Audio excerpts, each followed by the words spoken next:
زمون دور کې هم دا مسله شته چې مړه ښځه په میراث باندې څه کوي، ښځه په جایداد باندې څه کوي، خور په جایداد څه کوي، لور په جایداد څه کوي.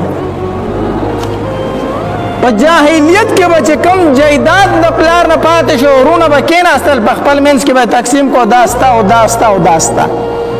یو بل ته هلکه دا خویندې به میراث څه کوي، خویندې به جایداد څه کوي. اکه مسله ګورئ نن هم مونږ کې موجود ده که سوچ وکړئ. دا خو زه د جاهلیت خبرې کوم د نن زمانې خبرې نه کوم. ښځې ته به یې په میراث کې حصه نه ورکوله وې دا په جایداد باندې څه کوي. ماشوم ته به یې په میراث کې حصه نه ورکوله. آیا دا دور خو دوباره په موږ باندې به نه وي راغلی؟ زما په خیال چې راغلی را باندې دی که نه. نن چې پلار مړ شي نو وروڼه چې کېني نو په خپل منځ کې تقسیم کوي. نو که خور راشي یاره زه هم د دغې پلار نه پیدا ومه، زه هم ستاسو خور یم، زما پکې حصه شته که نشته؟ ستا پکې حصه چېرته ده؟ ته په حصه باندې څه کوې؟ یاد وساته یاد وساته کوم سړي د خور حصه واغستله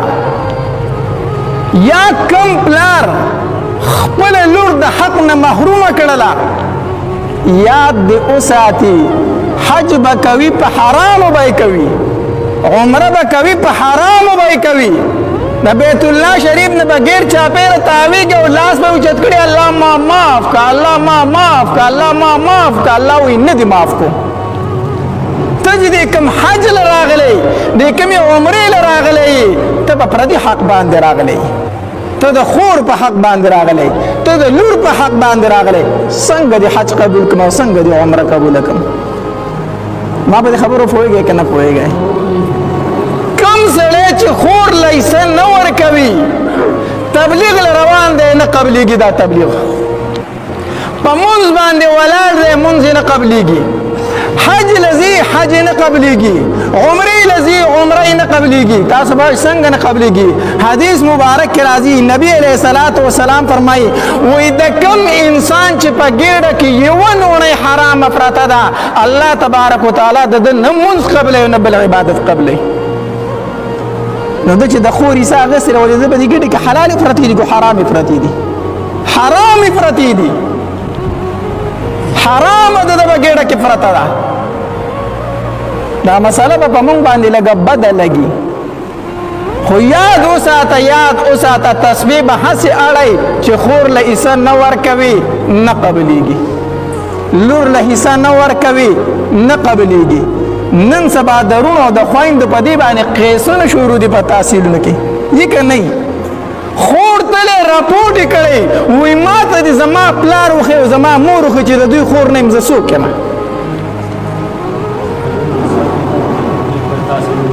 جی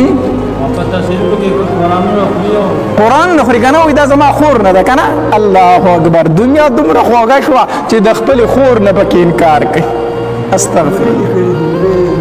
الله اکبر. ژوندۍ خویندې مړې لیکلي داسې د دې سره به څه کوي؟ یو غز مخکته کیږو نه دا خاوره را باندې باوړي نه الله ته به مخامخ کیږو نه تپوس بران الله نه کوي. الکه سبا به مړي یقین په الله وکړه کو دې زوی در پسې 15 روپۍ خیرات ورکړي ورکړي پسې نه مړه زراشي مالا زور ماته مولي صاحب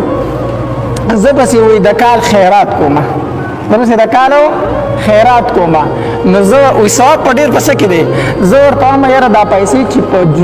مدرسه کې ورکړي یا په غریبانو پټې تقسیم کړي نو دې کې به ثواب زیات دي. ما ته ویل نه کنه دې نه خو بیا څوک خبرېږي نه، خلک به وایي چې به پلار پسې خیرات ونه کړو.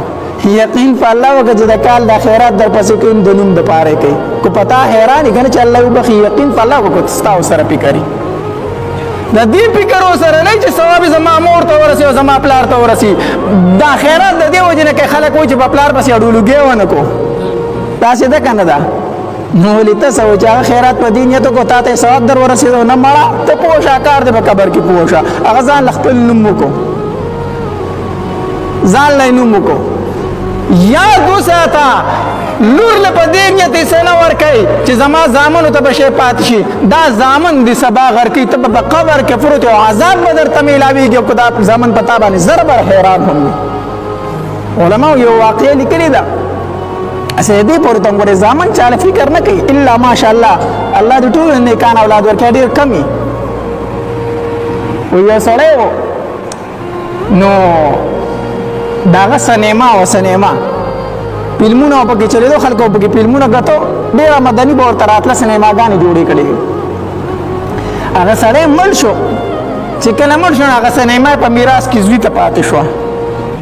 نو بیا به هغه سینما زوی چلوله نو د هغې سړي یو دوست و ملګری و دا کم سړی چې مړ شو د دې هلک د پلار هغه خوب کې دا لیدلی و چې یاره زما دې زوی ته ووایه چې دا سینما بند کړي ما ته په قبر کې د دې د لاسه ډېر عذاب دی زما دې زوی ته ووایه چې دا سینما ختمه کړي ما ته الله په دې باندې ډېر سخت عذاب راکوي هغې سړي هغه دوست راغی دې زوی ته یې وي ویې لکه دا سینما بنده که پلار مې دې په خوب کې لیدلی و او ما ته یې ژړله چې زما دې زوی ته ووایه دا سینما بنده کړي ما ته الله په دې باندې ډېر سخت عذاب راکوي هغه زوی وایي ښه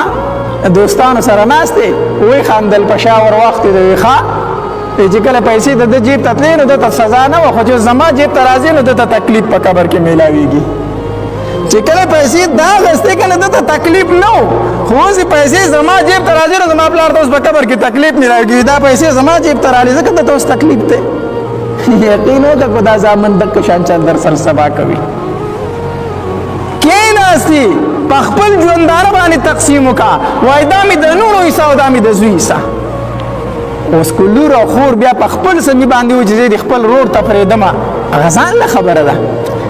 خو ډېرې خویندې دا وایي ویره زه حصه نه اخلمه تاسو ته پته ده دا ولې وایي د یاري نه وایي هم دقه خبره ده د یاري نه وایي هغې ته پته ده که عزت یې عالمه که نه بیا مې په کور بندوي نو زما بل کم ځای ده زه بیا چېرته ځم چې زه د پلار کور کره نه راتلی شم زه به چېرته ځم نو هغه وایي نه نه وایي زه حصه نه حلوه لکه ظالمه دا ځمکه ته د خپلو زامنو دپاره که مونږ خلک وایو څه وي حصه به وله ورکړم خو خاوند له یې ورکوي دا وایو که نه حصه وله ورکوم په دې خور باندې خفه کېږم خو زامنو له یې ورکوي نو ته یې د ښځې له ورکوي که نه ورکوي ته را جایداد چا له ساتي خپلې ښځې له یې نه ساتي ته را جایداد چا له ساتي د خپلو بچو له نه ساتي نو هغه به یې چېرته وړي بل خپل خاونه بچو له ورکوي که نه هرې کومه خبرې زده کړي چې خاوند له بچو له یې ورکوي ته چې د ښځې بچو له یې ورکوي نو یاد وساتئ چې دا د جاهلیت د زمانې خبره مې درته وکړه چې هغې به وي ښځه په